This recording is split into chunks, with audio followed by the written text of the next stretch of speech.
ये depression freezing point का problem है। 75.2 ग्राम phenol is dissolved in 1 kg of solvent. Kf is equal to 14 Kelvin per mole kg. If depression freezing point is 7 Kelvin, then find the percentage dimerization of phenol. IIT 2-4 साल पहले पूछा गया question है कि कितना percent डायमेराइजेशन होगा। IIT advance में पूछा है, इसको हम लोग कैसे बनाएंगे। देखो ध्यान दो इसमें कि डिप्रेशन फ्रीजिंग पॉइंट दिया हुआ है, सोलूट के फॉर्म में इसमें क्या है, फिनॉल दिया हुआ है, और जो सोलवेंट दिया हुआ है इसमें डायमेराइजेशन हो रहा है, नॉन पोलर सोलवेंट प्रेजेंट होगा तब डायमेराइजेशन होगा। तो फिनॉल डायमेराइज कर रहा है, तो सबसे पहले हम लोग देखें किस कोलिगेटिव प्रॉपर्टी का प्रॉब्लम है। तो डिप्रेशन फ्रीजिंग पॉइंट का प्रॉब्लम है, तो हम लोग के पास इक्वेशन क्या होगा, delta T F is equal to i K F M, ये लिख लेंगे। अब देखो के एफ का वैल्यू, डेल्टा टी एफ का वैल्यू दिया हुआ है 7 केल्विन दिया हुआ है, यहाँ पर 7 लिख दिए। आई के वैल्यू को हम लोग कैलकुलेट करेंगे। के एफ का वैल्यू प्रॉब्लम में दिया हुआ है 14, मोलालिटी निकालना है, और मोलालिटी के लिए सोलूट का वेट दिया हुआ है, फिनॉल 75.2 वेट दिया हुआ है।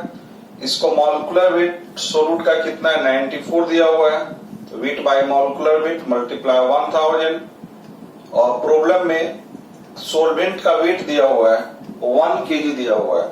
लेकिन जानते हो कि जब मोलारिटी हम लोग निकालते हैं तो यहाँ पर वेट किस फॉर्म में होता है, ग्राम के फॉर्म में होता है, पुट कर दिए।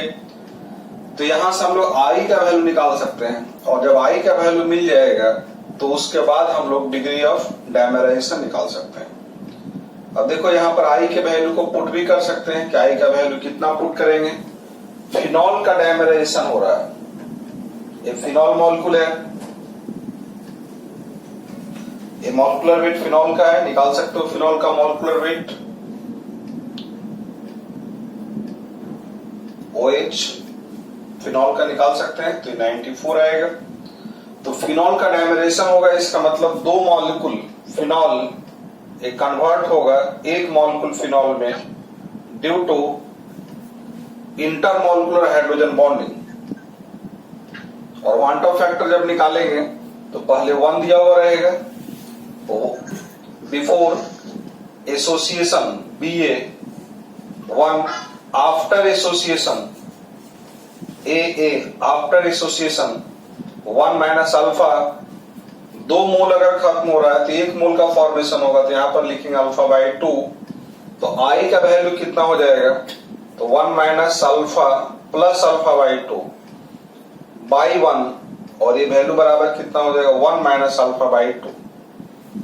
तो आई का वैल्यू यहां पर कितना लिख देंगे, 1 माइनस अल्फा बाई 2 लिख देंगे, तो अल्फा का वैल्यू मिल जाएगा। इसके जगह पर कितना लिख देना है, 1 माइनस अल्फा बाई 2। चाहे ऐसा भी कर सकते हो कि आई निकाल लो और आई 1 माइनस अल्फा बाई 2 के बराबर कर दो, ऐसे कर सकते हो। I is equal to 1 minus alpha by 2 कर सकते हो। यहां से हम लोग आई का वैल्यू पता रहेगा, यहां से अल्फा का वैल्यू निकाल लेंगे, कैलकुलेट कर लोगे घर पर। अल्फा का जो वैल्यू आएगा 0.75 आएगा। तो 0.75 का मतलब कि अल्फा क्या दिया हुआ है, तो अल्फा डिसोसिएशन इसको नहीं बोलेंगे, इसको बोलेंगे, यहाँ पर डिसोसिएट नहीं कर रहा है, यहाँ पर एसोसिएट कर रहा है, और 2 मॉलिक्यूल 1 मॉलिक्यूल में कन्वर्ट हो रहा है, इसका मतलब डायमर का फॉर्मेशन हो रहा है। तो इसको डिग्री ऑफ एसोसिएशन बोल सकते हैं, चाहे डिग्री ऑफ डायमेराइजेशन बोल सकते हैं। Degree of association, degree of association और डिग्री ऑफ डायमेराइजेशन, तो यहां पर इसका परसेंटेज अब निकालेंगे, तो परसेंटेज डायमेराइजेशन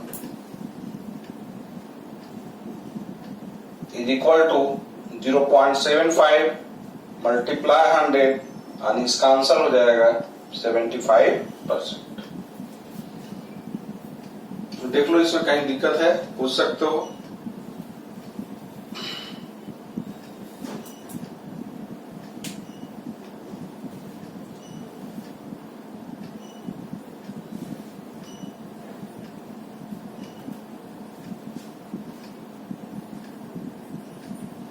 आगे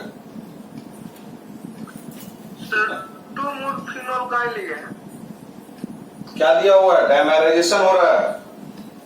तो डायमर कब बनता है? जब 2 मॉलिक्यूल 1 मॉलिक्यूल में कन्वर्ट हो रहा है, तभी डायमर बनेगा। अगर यहाँ पर पॉलीमर होता तो क्या लिखते हैं? यहाँ पर एन लिखते, और यहाँ पर क्या हो जाता है? हॉल एन हो जाता है। तो क्वांटम फैक्टर वाला क्लास रिपीट करना, पिछला क्लास पूरा रिपीट रहेगा तो समझ में आएगा। फिनॉल डायमर जब भी बनेगा, डायमर का मतलब होता है कि 2 मिलाकर 1 बनेगा, और यहाँ पर निकालना क्या है? परसेंटेज डायमराइजेशन निकालना है। ठीक है? और किसी को दिक्कत हो पूछ सकते हो।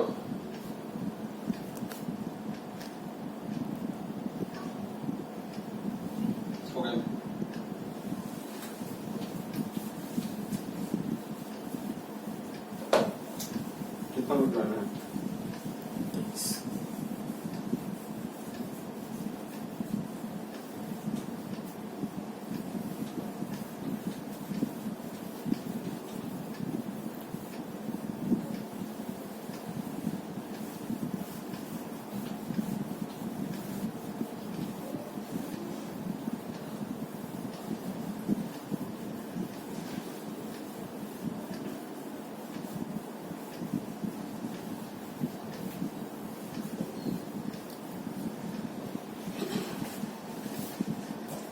चलो नेक्स्ट प्रॉब्लम की तरफ देखते हैं। सेकंड प्रॉब्लम,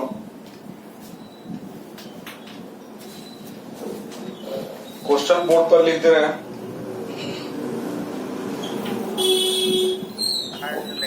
सेकंड क्वेश्चन दिया हुआ, the freezing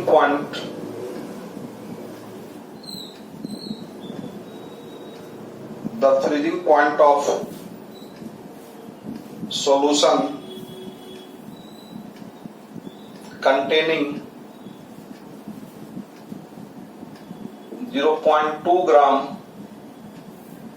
of acetic acid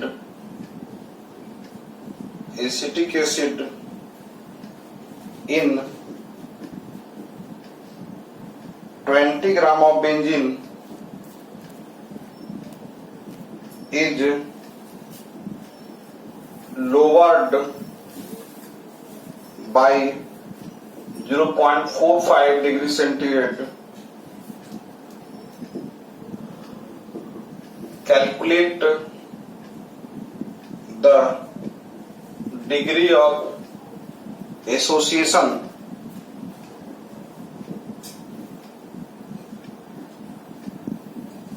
calculate the degree of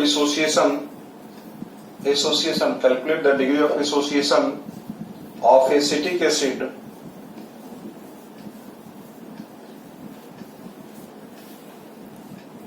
in benzene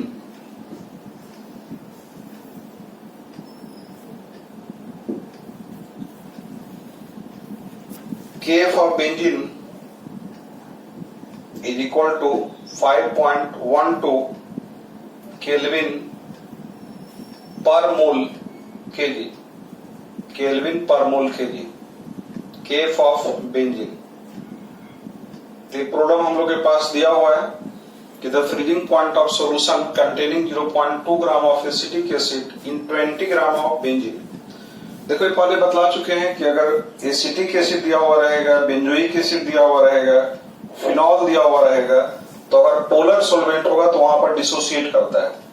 लेकिन यहाँ पर सॉल्वेंट कैसा है? तो ये सॉल्वेंट नॉन पोलर सॉल्वेंट है, बेंजीन है, तो यहाँ पर इसका एसोसिएशन हो रहा है। तो पूछा जा रहा है कि डिग्री ऑफ एसोसिएशन, चाहे भी पूछा जा सकता था कि डिग्री ऑफ डायमराइजेशन कितना होगा। तो ये प्रॉब्लम में एसोसिएट करेंगे इसको, तो यहाँ पर क्या लिखेंगे? 2 मोल ऑफ एसिटिक एसिड, और ये कन्वर्ट हो जाएगा, 1 मोल में कन्वर्ट हो जाएगा due to intermolecular hydrogen bonding. ये पहले 1 दिया हुआ है, 0 1 माइनस अल्फा, यहाँ पर अल्फा बाई 2, तो आई का value 1 minus alpha plus alpha by 2 by 1, तो आई का वैल्यू कितना हो जाएगा? 1 माइनस अल्फा बाई 2। तो हम लोग क्या करेंगे कि यहां से आई का वैल्यू निकाल लिए। अब देखेंगे किस कोलिगेटिव प्रॉपर्टी का प्रॉब्लम है। तो देख रहे हैं कि कोलिगेटिव प्रॉपर्टी जो दिया हुआ है, डिप्रेशन इन फ्रीजिंग पॉइंट का है, तो फिर इक्वेशन लिखेंगे delta T F is equal to i K F m. Delta T F का वैल्यू कितना दिया हुआ है, तो फ्रीजिंग पॉइंट का वैल्यू लोवर्ड हो रहा है 0.45, तो यहाँ पर डिग्री सेंटीग्रेड हो चाहे केल्विन हो, दोनों वैल्यू डिफरेंस से बतला चुके हैं बराबर होता है। कोई भी टेम्परेचर का डिफरेंस निकालो डिग्री सेंटीग्रेड के फॉर्म में चाहे केल्विन के फॉर्म में, कोई फर्क नहीं पड़ेगा। तो जैसे पिछले प्रॉब्लम में केल्विन दिया हुआ था, तो वहां पर डिग्री सेंटीग्रेड भी रह सकता है, यहाँ पर केल्विन भी रह सकता है, तो यहाँ पर डेल्टा टी एफ का वैल्यू हो जाएगा 0.45, आई का वैल्यू 1 माइनस अल्फा बाई 2, के एफ का वैल्यू 5.12, और मोलरिटी निकालना है। जानते हो मोलरिटी निकालने के लिए 2 ग्राम एसिटिक एसिड दिया हुआ है, तो 2 बाई एसिटिक एसिड का मोलकुलर वेट निकाल लेना है, 60 आएगा, मल्टीप्लाई 1000, और जो वेट ऑफ सोल्वेंट दिया हुआ है बेंजीन, ये 20 ग्राम दिया हुआ है। तो यहां से हम लोग कैलकुलेट कर लेंगे, और कैलकुलेट करने के बाद अल्फा के वैल्यू को निकाल लेंगे। इसका जब कैलकुलेशन करोगे तो अल्फा का वैल्यू आ जाएगा 0.945, और इसका परसेंटेज निकालेंगे, परसेंटेज एसोसिएशन, तो परसेंटेज एसोसिएशन बराबर 94.4%। तो काफी इजीली हम लोग प्रॉब्लम बना सकते हैं। हो सकता है कि प्रॉब्लम में आई का वैल्यू यहां से कैलकुलेट कर लिए, और पूछा जा सकता है कि बताओ ऑब्जर्व्ड मॉलिक्यूलर वेट कितना होगा। तो पिछले क्लास में जैसा बतलाया है कि ऑब्जर्व्ड मॉलिक्यूलर वेट कैसे निकालते हैं, आई का वैल्यू हम लोग निकाल सकते हैं जो डाटा गिवन होगा, और आई का वैल्यू इज इक्वल टू क्या होगा, calculated molecular weight, calculated molecular weight by observed molecular weight, observed molecular weight. और कैलकुलेटेड मॉलिक्यूलर वेट इसका देख रहे हो कि 60 है एसिटिक एसिड का, तो आई का वैल्यू इस डाटा से निकल जाएगा, तो आई के वैल्यू को पुट करेंगे और यहां से निकल जाएगा। देखो यहां पर डायरेक्ट बोल सकते हो कि यहां पर क्या हो रहा है कि एसोसिएशन हो रहा है, तो नंबर ऑफ पार्टिकल घट जा रहा है, तो मॉलिक्यूलर वेट क्या होगा, बढ़ जाएगा, यानी जो ऑब्जर्व्ड मॉलिक्यूलर वेट होगा ग्रेटर देन 60 हो जाएगा। निकाल सकते हो आई का वैल्यू यहां से। अब इस प्रॉब्लम के लिए आंसर कितना हो जाएगा, 94.5%। सर इसमें एसिटिक एसिड 0.2 ग्राम है। हाँ 0.2 ग्राम है, 0.2, हाँ यहाँ पर 0.2। और कोई दिक्कत हो पूछ सकते हो।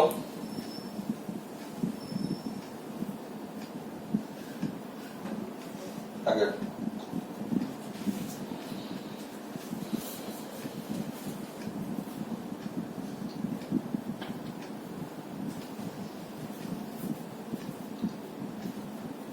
इसके बाद भी अगर किसी को प्रॉब्लम रहेगा तो व्हाट्सएप पर भेज देगा, वहां पर बतला देंगे। सर बेंजीन के बाद क्या लिखा है, कहां पर क्वेश्चन नहीं लिख पाया, क्वेश्चन तो मिल जाएगा तुमको। अभी क्वेश्चन समझा दे रहे हैं कि सोलूट के फॉर्म में एसिटिक एसिड दिया हुआ है, अभी साथ में लिखोगे तो नहीं हो पाएगा। एसिटिक एसिड दिया हुआ है और बेंजीन दिया हुआ है, सोल्वेंट के फॉर्म में दिया हुआ है। एसिटिक एसिड का वेट दिया हुआ है 0.2 ग्राम दिया हुआ है, और बेंजीन का जो सोल्वेंट है उसका वेट दिया हुआ है 20 ग्राम दिया हुआ है। तो हम लोग मोलरिटी निकालेंगे, मोलरिटी इक्वल टू क्या होता है, wait by molecular weight multiply 1000 by weight of सोल्वेंट। तो मोलरिटी निकाल लिए, बतला चुके हैं केएफ जो होता है सोल्वेंट का प्रॉपर्टी होता है।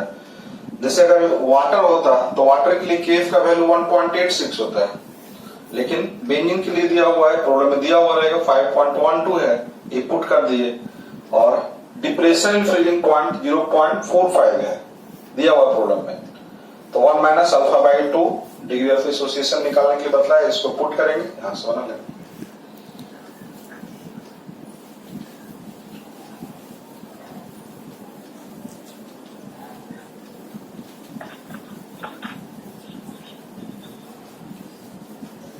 सर केएफ का यूनिट और कुछ भी होता है सर, केएफ का अब कोई भी यूनिट लिख सकते हो, लेकिन वो जो जनरल जो यूनिट पूछा जाता है, ठीक है, तो केल्विन पर मोल केजी के फॉर्म में रहेगा।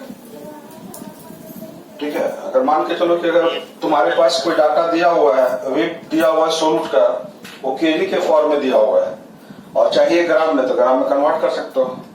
तो सब प्रकार का यूनिट में प्रॉब्लम में जो दिया हुआ रहेगा उसी यूनिट का यूज करेंगे। अब देखो नेक्स्ट प्रॉब्लम दे रहे हैं, जो यूनिट का पूछ रहा था उसी का प्रॉब्लम है, थोड़ा कंफ्यूज प्रॉब्लम में करवा रहा है। 500 centimetre cube of H2O 3 multiplied 10 to the power minus 3 kg of acetic acid is added if 23% of acetic acid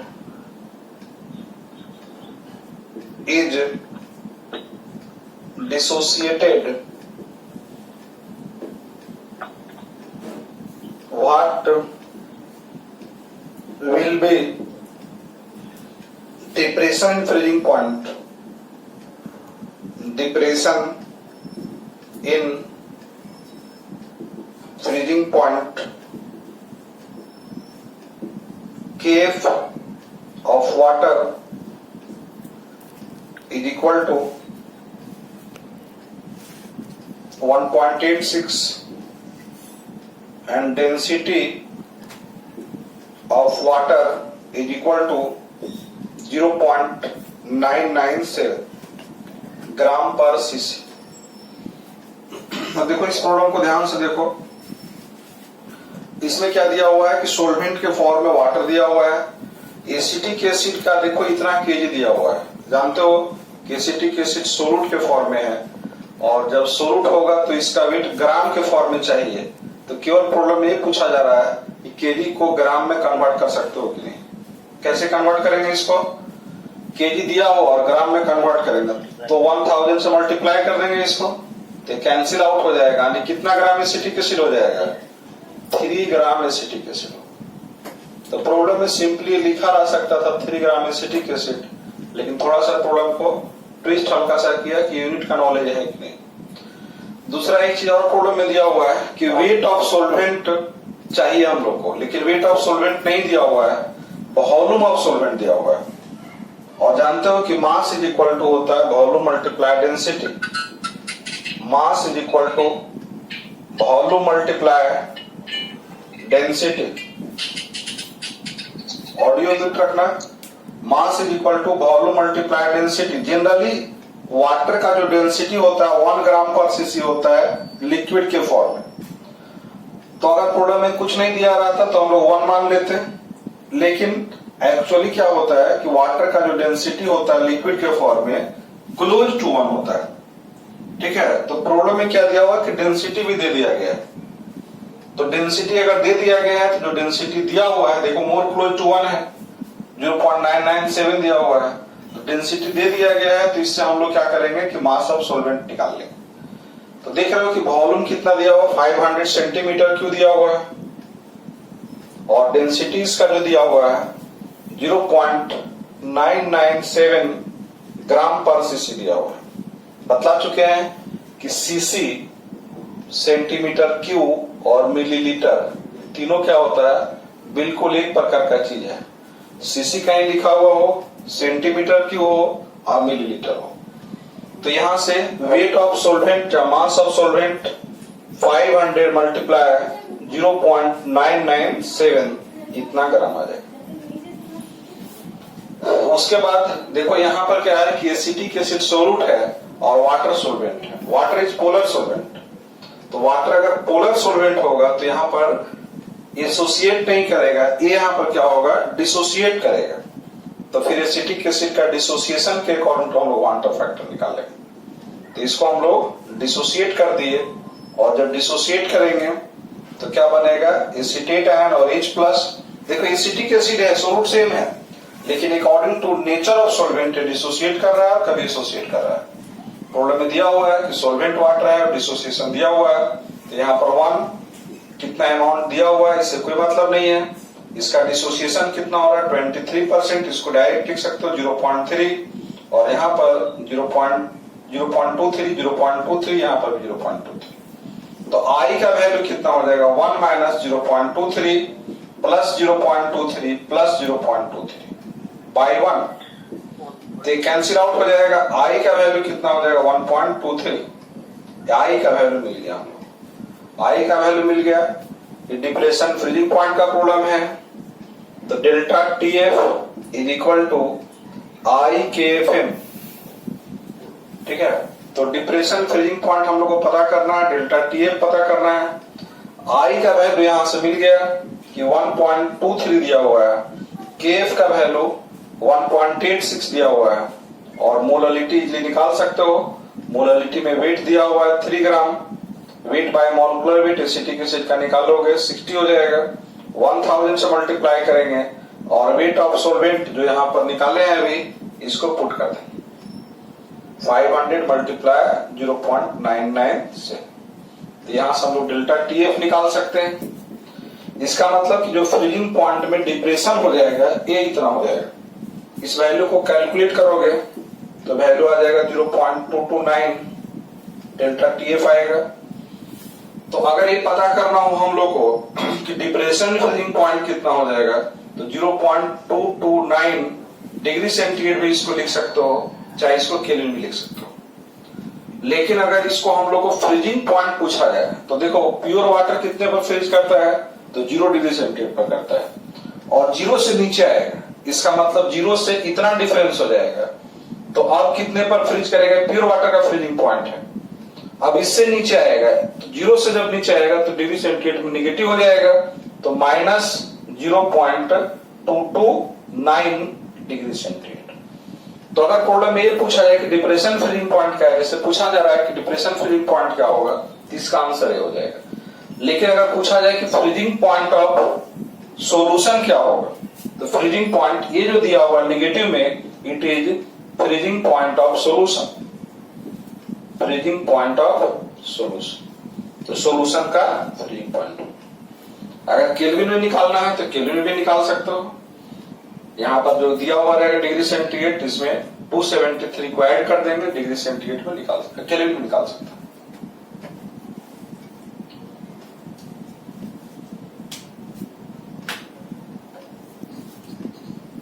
आगे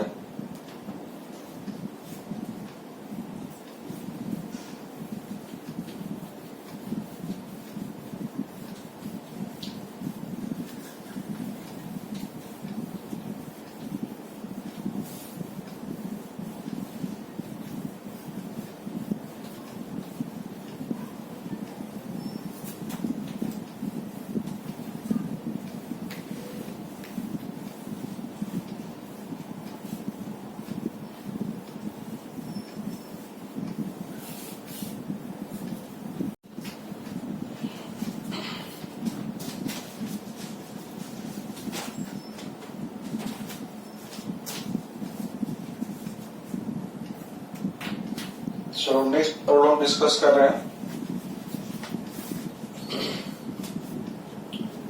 ये जो प्रॉब्लम दिया हुआ है कि 1 gram of monobasic acid in 100 gram water lowers the freezing point, lowers the freezing point by 0.168 degree centigrade if 0.2 gram of same acid requires 15.1 milliliter of n by 10 alkali solution for complete neutralization, for complete neutralization. Calculate degree of dissociation of acid. Degree of dissociation of acid KF is equal to 1.86 ये दिया हुआ। अब देखो ये जो problem दिया हुआ है, प्रॉब्लम काफी सिंपल है, लेकिन इसको बनाने में देखो दिक्कत क्या आएगा कि हमारे पास एक मोनोबेसिक एसिड है। सबसे पहले देखना है कि मोनोबेसिक एसिड का मतलब क्या होगा। ठीक है, HA दिया हुआ है तो इसको हम लोग बोलेंगे, इससे एक H प्लस निकलेगा तो इसको हम लोग एसिड तो बोलेंगे लेकिन एक H प्लस निकलेगा, इसलिए इसको हम लोग बोलते हैं मोनोबेसिक एसिड। जैसे मान के चलो कि हमारे पास HCl दिया हुआ है तो इसको हम लोग बोलेंगे मोनोबेसिक एसिड। अगर दिया हुआ रहेगा H2SO4 दिया हुआ रहेगा तो इसको हम लोग बोलेंगे डाई बेसिक एसिड। अगर H3PO4 दिया हुआ रहेगा तो इसको हम लोग बोलेंगे ट्राई बेसिक एसिड। तो इसका लिखने का मीन्स क्या है मोनोबेसिक एसिड का, कि ये पता चल जाए कि एक पॉजिटिव चार्ज मिलेगा और एक नेगेटिव चार्ज मिलेगा तो इसका मतलब इसका बैलेंस फैक्टर 1 हो जाएगा, इससे ये पता चल रहा है। इसी फॉर्म में अगर हमारे पास बेस दिया हुआ है, जैसे NaOH दिया हुआ है तो बेस है तो इसको हम लोग लिखेंगे मोनो एसिडिक बेस, लिखेंगे मोनो एसिडिक बेस।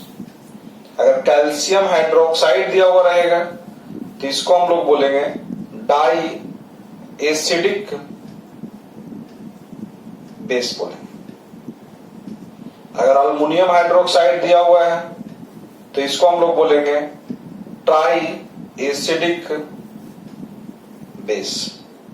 तो जैसे ही ये मोनो अगर आ गया, इसका मतलब एक H प्लस मिलेगा तो इसका बैलेंस फैक्टर कितना हो जाएगा 1 हो जाएगा, इसका बैलेंस फैक्टर 2 हो जाएगा, इसका बैलेंस फैक्टर 3 हो जाएगा। इसी प्रकार यहां पर भी देख सकते हो कि इसका बैलेंस फैक्टर का वैल्यू 1 होगा, इसका बैलेंस फैक्टर का वैल्यू 2 हो जाएगा और इसका बैलेंस फैक्टर का वैल्यू 3 हो जाएगा। अब देखो यहां पर जो सोलूट दिया हुआ है, ठीक है, तो यहां पर डिप्रेशन फ्रीजिंग पॉइंट का प्रॉब्लम ये है तो हम लोग बनाएंगे कैसे, delta TF is equal to IKFM। Problem में निकालना है degree of dissociation of acid, तो I अगर निकाल लेते हैं तो degree of dissociation of acetic acid निकाल सकते हैं। देखो I का वैल्यू कैसे निकालेंगे, तो HA के फॉर्म में दिया हुआ है क्योंकि मोनोबेसिक है तो डिसोसिएट इस फॉर्म में करेगा H प्लस और A माइनस, तो 1 0 0 1 माइनस अल्फा अल्फा अल्फा, तो I का वैल्यू हो जाएगा 1 प्लस अल्फा बाई 1। तो I की जगह पर हम लोग पुट कर लेंगे 1 प्लस अल्फा हो गया, जो कि अल्फा का वैल्यू हम लोग को निकालना है। KF का वैल्यू कितना हो जाएगा, तो KF का वैल्यू 1.86 है। मोलालिटी डेल्टा TF का वैल्यू प्रॉब्लम में दिया हुआ है कि फ्रीजिंग पॉइंट लोअर्ड बाय 0.186, इसका मतलब प्योर वाटर का 0 डिग्री सेंटीग्रेड होता है तो उससे इतना घट जाएगा तो ये कितना हो जाएगा 0.168। अब मोलालिटी निकालने के लिए देखो कि वो इसमें दिया हुआ है कि 1 ग्राम मोनो बेसिक एसिड दिया हुआ है, तो यहां पर 1 लिख दिए। अब देखो इसका मॉलिक्यूलर वेट प्रॉब्लम में नहीं दिया हुआ है, दिक्कत है ये, तो यहां पर मॉलिक्यूलर वेट हम लोग निकालेंगे किसका, तो मॉलिक्यूलर वेट ऑफ एसिड का, multiply 1000 by weight of solvent. Weight of solvent 100 ग्राम दिया हुआ है। अगर प्रॉब्लम में मॉलिक्यूलर वेट दे दिया जाता प्रॉब्लम काफी आसानी से बन जाता, लेकिन मॉलिक्यूलर वेट नहीं दिया हुआ है, तब हम लोग कैसे बनाएंगे। प्रॉब्लम में दिया हुआ है कि जो एसिड दिया हुआ है इसका सेम एसिड यानी जो 1 ग्राम है, केवल वेट यहां पर चेंज हो रहा है, तो इसका 0.2 gram same acid requires 15.1 millilitre of N/10 alkali solution. देखो इसमें एसिड बेस्ड न्यूट्रलाइजेशन है, एसिड बेस्ड टाइट्रेशन सब लोग को बतला चुके हैं मोल कॉन्सेप्ट के बाद में, तो बतला चुके हैं कि एसिड बेस्ड टाइट्रेशन में क्या होता है कि जितना मिली इक्विवेलेंट एसिड होगा उतना ही मिली इक्विवेलेंट ऑफ बेस होगा। Milli equivalent of acid is equal to milli equivalent of base. तो जो एसिड यहां पर 1 ग्राम दिया हुआ है उसी का 0.2 ग्राम लिया गया है, तो अगर एसिड का वेट डिफरेंट भी कर देते हो तो मॉलिक्यूलर वेट पर कोई फर्क नहीं पड़ेगा, बैलेंस फैक्टर पर कोई फर्क नहीं पड़ेगा। तो ये एसिड रिएक्ट किसके साथ कर रहा है, बेस के साथ, बेस का मींस अल्कली। तो हम लोग क्या लिखेंगे कि मिली इक्विवेलेंट ऑफ HA जो मोनोबेसिक एसिड है ये बराबर किसका हो जाएगा, मिली इक्विवेलेंट ऑफ अल्कली। अब मिली इक्विवेलेंट सबको जानते हो, प्रोडक्ट में जिस फॉर्म में डाटा दिया हुआ रहेगा, अगर नॉर्मलिटी दिया हुआ है तो नॉर्मलिटी मल्टीप्लाई वॉल्यूम इन मिलीलीटर, यहां से मिली इक्विवेलेंट निकाल सकते हैं, तो मिली इक्विवेलेंट का वैल्यू कितना हो जाएगा 1.51, नॉर्मलिटी मल्टीप्लाई वॉल्यूमीटर। देखो अब इसका वेट कितना दिया हुआ है, तो इसका वेट दिया हुआ है 0.2 दिया हुआ है, इसका इक्विवेलेंट वेट निकाल सकते हो, बैलेंस फैक्टर 1 है, तो इसका मॉलिक्यूलर वेट जो भी होगा इसको बैलेंस फैक्टर 1 से डिवाइड करेंगे, कोई फर्क नहीं पड़ेगा, और 1000 से मल्टीप्लाई कर देंगे। तो जानते हो कि अगर वेट के टर्म में निकाल रहे हैं मिली इक्विवेलेंट, तो weight by equivalent weight multiply 1000 यहां से निकाल सकते हो। नॉर्मलिटी से निकाल रहे हैं तो नॉर्मलिटी मल्टीप्लाई वॉल्यूमीटर यहां से निकाल सकते हो। तो क्या होगा कि यहां से मॉलिक्यूलर वेट मिल गया। अब ये जो मॉलिक्यूलर वेट आएगा यहां से कैलकुलेट करने के बाद इसी को यहां पर पुट कर देना है, तो मॉलिक्यूलर वेट पता चल जाएगा, अल्फा का वैल्यू यहां से निकल जाएगा। तो अल्फा ही हम लोग को पूछा जा रहा है कि डिग्री ऑफ एसोसिएशन का वैल्यू कितना होगा, और जब अल्फा यहां से निकालोगे तो अल्फा का वैल्यू आ जाएगा 0.196, तो परसेंटेज डिसोसिएशन का जो वैल्यू हो जाएगा ये कितना हो जाएगा 19.6, इतना परसेंट हो जाएगा। तो देखो प्रॉब्लम में दो पार्ट कर दिया है कंफ्यूज करने के लिए, कोलिगेटिव प्रॉपर्टी है और इसमें मोल कंसेप्ट को मिला दिया गया, यानी मोल कंसेप्ट में का जो एसिड बेस टाइट्रेशन का कंसेप्ट है उसको मिला दिया गया। और एसिड बेस टाइट्रेशन का सिंपल कंसेप्ट है कि एसिड और बेस हम लोग को पता करना है, और एक से ज्यादा भी एसिड होता तब भी हम लोग प्रॉब्लम बना लेते हैं। एक से जब ज्यादा होता तो summation of milli equivalent of acid is equal to summation of milli equivalent of base. जिन लोग का मिली इक्विवेलेंट का क्लास छूटा हुआ होगा मोल कंसेप्ट का, तो आज 4 बजे फिर से उसको पढ़ सकते हो, यूट्यूब पर लाइव उसको पढ़ सकते हो, ठीक है। डिस्कस किया जाएगा मिली इक्विवेलेंट मेथड को, क्योंकि हर चैप्टर में देख रहे हो पहले से बतलाते आ रहे हैं कि हर चैप्टर में जरूरत पड़ेगा। तो यहाँ पर और तुम लोग चैनल को सब्सक्राइब भी करते रहना। आवाज आ रही है सर? एक ही बार में कर सकते हैं? Yes sir. अरे एक ही बार कर सकते हो, लेकिन और रिलेटिव लोग होगा ना, वो तुम्ही लोग को फैसिलिटी मिलेगा उसमें, और भी उसमें अच्छा वीडियो आएगा, क्वालिटी बढ़ेगा उसमें, ठीक है। तुम तो एक ही बार कर सकते हो, अपने रिलेटिव जो भी कंसल्ट में तुम लोग का ग्रुपिंग में काफी रहता है तो करवा सकते हो। देखो फिर से बतलाते हैं प्रॉब्लम को। 1 gram of monobasic acid in 100 gram of water lowers the freezing point by 0.168 degree centigrade, ठीक है। प्रॉब्लम यही है, केवल ये अलग से पार्ट दिया गया है क्योंकि मॉलिक्यूलर वेट नहीं दिया गया है। तो मॉलिक्यूलर वेट के लिए क्या करेंगे कि जो यहाँ पर एसिड दिया हुआ है इसका रिएक्शन बेस के साथ हो रहा है, तो milli equivalent of acid is equal to milli equivalent of base. इसका हम लोग मिली इक्विवेलेंट नॉर्मलिटी वॉल्यूम से निकाल लिए, इसका नॉर्मलिटी कितना हो जाएगा 1/10 और इसका कितना हो जाएगा 15.1, तो दोनों को मल्टीप्लाई कर दो तो यहाँ पर हो जाएगा 1.51। इसका वेट दिया हुआ 0.2 ग्राम, तो 0.2 equivalent weight, weight by equivalent weight, molecular weight जो दिया हुआ रहेगा उसको बैलेंस फैक्टर से डिवाइड कर दिए, और मोनोबेसिक एसिड दिया हुआ है इसलिए बैलेंस फैक्टर 1 के बराबर, तो मल्टीप्लाई 1000। यहां से हम लोग क्या करेंगे, मॉलिक्यूलर वेट निकल गया, और मॉलिक्यूलर वेट का बेसिक इक्वेशन अब देखो, हमारे पास डिप्रेशन फ्रीजिंग पॉइंट का प्रॉब्लम है, तो delta TF is equal to IKFM, और delta TF 0.168 is equal to 1 और यहाँ पर पुट करेंगे KF का वैल्यू, और फिर मोलालिटी का इक्वेशन लिखेंगे। तो मोलालिटी में जो मॉलिक्यूलर वेट यहाँ से आएगा वही यहाँ पर पुट कर देंगे, कैलकुलेट करेंगे, तो यहाँ से अल्फा का वैल्यू मिल जाएगा 0.196, परसेंटेज डिसोसिएशन 19.6% आंसर आ जाएगा। टाइम बचा हुआ 5-6 मिनट।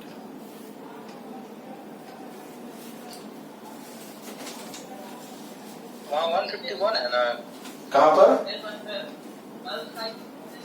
पर दिक्कत, कहाँ पर बोलो? 15.1 15.1 है, और इसे मल्टीप्लाई करो 1/10 से हो जाएगा।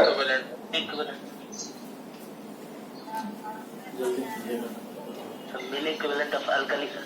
हाँ, अल्कली का milli equivalent, normality multiply volume millilitre. Sir वहाँ पर 15.1 है तो अरे यहाँ पर 15.1 लिखेंगे ना और इसके बाद नॉर्मलिटी से मल्टीप्लाई करेंगे तो इसको डायरेक्ट लिख दिए इसको। अच्छा समझ गए सर हाँ भैया। समझ गए सर 15.1 मल्टीप्लाई 1/10 कितना हो जाएगा 1.51।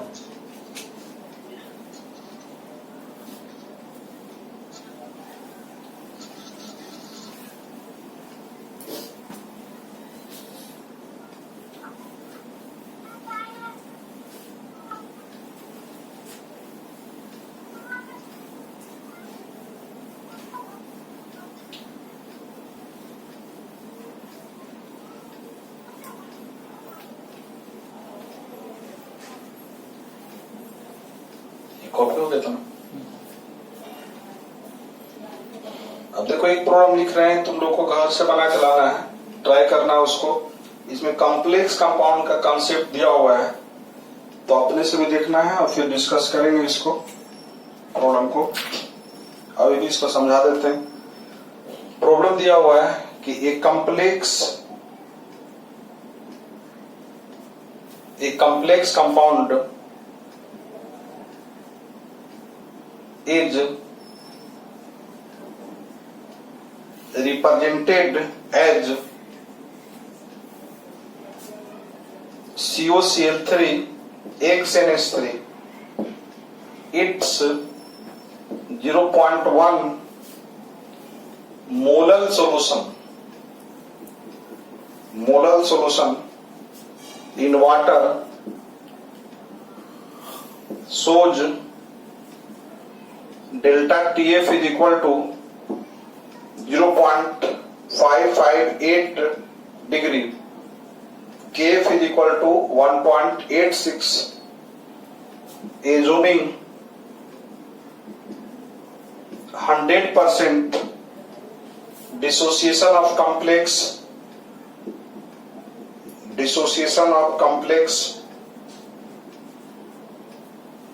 coordination number of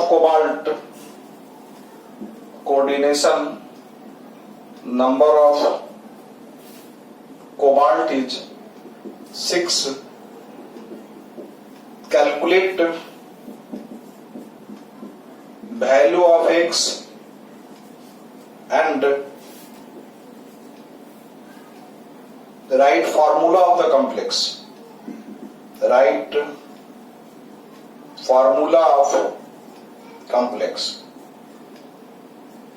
देखो प्रॉब्लम काफी आसान है लेकिन इसमें कॉम्प्लेक्स कंपाउंड का जो दिक्कत है वो आएगा। ये जो कॉम्प्लेक्स कंपाउंड है सो रूट के फॉर्म में है और इसका मोलल दिया हुआ। मोलल का मीन्स मोलालिटी होता है। जैसे मोलल अगर खत्म हो गया, मोलल का मीन्स मोलालिटी होता है। तो प्रॉब्लम हम लोग जो बनाएंगे delta TF is equal to IKFM और I का जो वैल्यू होगा डेल्टा TF का वैल्यू इसमें दिया हुआ है 0.558। I का जो वैल्यू होगा इसको कैलकुलेट करना होगा हम लोग को। KF का वैल्यू 1.86 दिया हुआ है और मोलालिटी दिया हुआ है 0.1। तो I का वैल्यू निकाल लेंगे। इतना तक कोलिगेटिव प्रॉपर्टी का प्रॉब्लम है। और उसके बाद I को इसके साथ कैसे कोरिलेट करेंगे, कॉम्प्लेक्स कंपाउंड के साथ। एक कॉम्प्लेक्स कंपाउंड का प्रॉब्लम है तो अगली क्लास में इसको डिस्कस करेंगे। तुम लोग अपने से पहले ट्राई करना, फिर अगली क्लास में डिस्कस करेंगे।